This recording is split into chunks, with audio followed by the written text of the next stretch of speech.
서양 근대문학을 보면 풍자우화 소설이 많습니다. 왕과 귀족들에게 하고 싶은 말을 함부로 하지 못하던 시절, 사람들은 소설을 통해 답답함을 털어냈습니다. 영문학사의 고전으로 평가받는 걸리버 여행기는 풍자문학의 대표작입니다.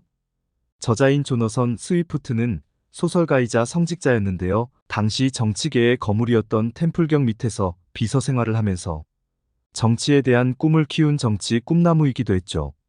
아일랜드 출신인 스위프트는 식민지 정책을 펴는 영국 정부에 저항했습니다. 이름을 밝히지 않고 출판했던 드레피어의 편지는 아일랜드를 착취하는 영국 통화 정책을 신랄하게 비판해 영국 정부는 필자를 찾기 위해 현상금을 내걸기도 했습니다. 걸리버 여행기도 영국을 날카롭게 묘사한 부분들이 적지 않습니다. 영국 총리를 재산이나 권력이나 벼슬에 관한 강한 욕망 이외는 아무것도 갖지 못한 존재로 표현하는가 하면 영국 남자는 무절제한 낭비, 여성은 허영심에 가득 찬 존재라고 묘사했죠. 출간과 함께 영국 사회에서 큰 반향을 일으킨 걸리버 여행기는 전체 4부로 돼 있는데요. 1부는 소인국의 나라, 2부는 거인국의 나라, 3부는 날아다니는 섬 라퓨타, 4부는 말의 나라입니다. 걸리버는 이들 나라를 차례로 방문하는데요. 각 여행기는 제각기 다른 교훈을 줍니다. 일부 소인국은 걸리버의 12분의 1 크기인 릴리프트인들이 삽니다. 소인국 여행기에서는 소인국 두 나라 이외의 세상은 생각하지 않는 편협하고 자기중심적 사고에 빠진 인간의 모습을 표현했습니다. 2부 거인국은 걸리버보다 12배 큰 인간들이 사는 나라, 브로브딩락입니다. 제도나 학문의 발달이 영국보다 뒤떨어졌으면서도 덩치가 크다는 이유로 자신을 최고로 생각하는 역시 편협한 인간의 또 다른 모습을 묘사했죠. 3부 날아다니는 섬 라퓨타에서는 추상적이고 공상에 빠진 사람들을 만나 과학만능주의의 한계를 절실히 깨닫게 하고요. 4부 말의 나라는 인간의 동물적 본성을 꼬집습니다.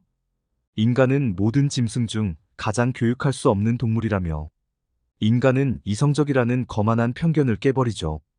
걸리버 여행기는 당시 논란이 됐던 영국의 조세 정책도 구석구석 꼬집습니다. 국왕이 존재하고 광대한 식민지를 운영해야 했던 대영 제국은 세금에 얽힌 역사가 많습니다. 걸리버가 소인국에 방문했을 때 유독 재정 얘기가 많이 나옵니다. 나에게 반가운 칙령이 내려졌다. 수도 주위 800m 안의 모든 마을에서는 매일 소 6마리와 양 40마리만큼의 고기를 나에게 제공하도록 한 것이다. 또 내가 먹을 양만큼의 빵과 포도주와 음료수를 가져오라고 했고 그에 대한 비용은 황제 자신의 금고에서 지출하도록 했다.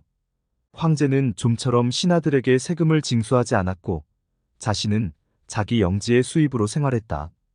국민은 전쟁이 나면 자비로 황제와 함께 전쟁에 참전해야 하기 때문에 더 큰 부담을 국민에게 지우지 않았다. 걸리버는 릴리프트 국민 728명분의 식량과 음료를 매일 지급받습니다. 300명의 주방장이 걸리버의 음식을 만들고 20명의 웨이터가 이를 나릅니다.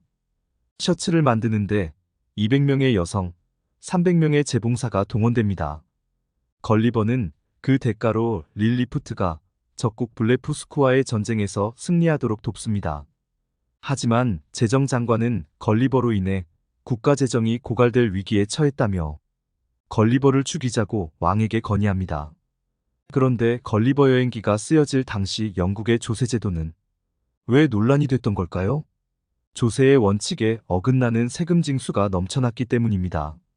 근대 헌법의 기초가 된 영국의 마그나 카르타에는 세금에 대한 2개 조항이 있습니다. 바로 3개 이상의 세금은 부과하지 않는다와 세금 징수를 위해서는 의회를 개최해야 한다입니다. 그런데 영국은 프랑스, 스페인과 싸우면서 막대한 전비가 필요해지자 재산세, 관세, 선박세 등 온갖 세금을 물렸습니다.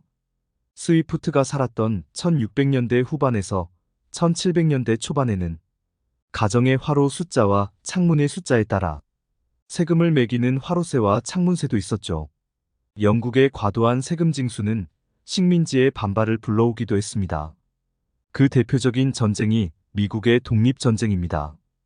영국이 재정을 확충하기 위해 미국인이 좋아하던 차에 과도한 세금을 부과하자 이에 화난 미국인들이 인디언으로 위장해 영국 선박에 침입해 차를 보스턴 항구에 버렸습니다. 영국은 무력으로 이를 진압했고 미국은 반발했죠. 이것이 2년 뒤인 1775년 미국의 독립전쟁으로 이어진 것입니다. 세금 징수는 흔히 거위의 털을 아프지 않게 뽑는 것에 비유됩니다. 경제학의 표현을 빌리면 공평성과 효율성의 조세 원칙을 지켜야 한다는 것이죠. 공평성이 무너지면 조세 저항이 일어납니다. 왜 내가 세금을 내야 하느냐며 납세를 거부하는 상황이 벌어지는 겁니다.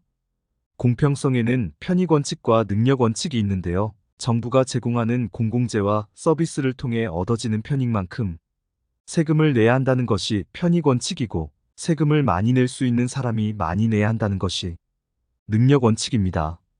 이를 담세력이라고 하는데요. 이 원리에 따라 부자가 세금을 더 내야 하는 이론이 정착됐습니다. 즉, 고소득층의 경우 공공재를 더 많이 이용할 가능성이 크고 더 많은 세금을 부담할 능력이 있다는 겁니다. 조세의 또 다른 큰 원칙인 효율성은 세금을 걷는 데 있어 사회적 비용이 가능한 한 작아야 한다는 뜻인데요. 과도한 세금을 부과해 소비를 위축시키거나 세법이 지나치게 복잡해 세금 납부에 시간과 돈을 많이 들게 하면 안 된다는 겁니다. 국가 운영을 위해 세금은 매우 중요한 돈인데요. 동시에 빈부격차를 줄이는 부의 재분배 도구로도 큰 의미를 갖습니다. 고소득층으로부터 많은 세금을 거두면 고소득층은 쓸 수 있는 가처분 소득이 감소하게 됩니다. 반면 이렇게 거둔 세금을 저소득층에게 보조금으로 돌려주면 저소득층이 사용할 수 있는 소득이 늘어나 양쪽의 격차가 줄어들게 됩니다. 그렇게 빈부격차를 완화할 수 있는 것이죠. 또 소득 불평등이 심하면 자본주의가 잘 작동하지 않는다는 점에서 적정한 세금 부과는 자본주의의 지속 가능성을 높이는 데도 기여합니다. 통상 보수 정부는 감세와 복지 축소, 민간 경쟁을 중시하고 진보 정부는 증세와 복지 강화, 공공역할 강화를 중시합니다. 저출산 고령화가 현실이 된 오늘날 한국의 국가 운영은 어떻게 하는 것이 가장 현명할까요? 2026년이면 출판 300년을 맞는 걸리버 여행기가 오늘날 우리에게 던지는 질문이기도 합니다.